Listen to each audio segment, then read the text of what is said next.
ఒకటైన న్యాయ వ్యవస్థ ఇంకా అన్నీ గమనిస్తూనే ఉన్నది, అన్నీ అవగాహన చేసుకుంటూనే ఉన్నది.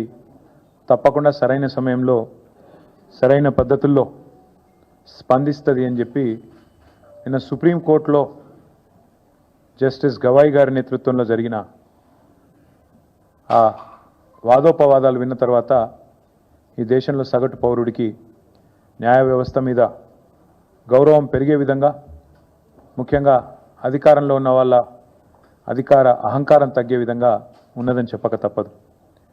నిన్నటి సుప్రీంకోర్టు యొక్క డైరెక్షన్, ఆ 100 ఎకరాలు ఎప్పుడు రిస్టోర్ చేస్తారు, ఎక్కడైతే మీరు చెట్లు కొట్టేసి ఆ పర్యావరణాన్ని అతలాకుతలం చేసినారో ఎప్పుడు మళ్ళీ తిరిగి పునరుద్ధరిస్తారు, ఎట్లా పునరుద్ధరిస్తారు అనే స్పష్టమైన ఒక రోడ్ మ్యాప్తో రండి.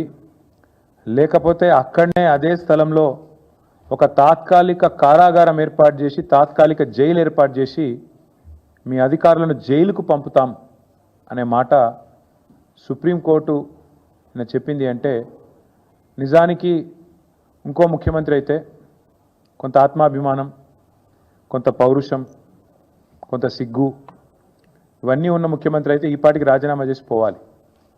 కానీ అక్కడ ఉన్నది రేవంత్ రెడ్డి.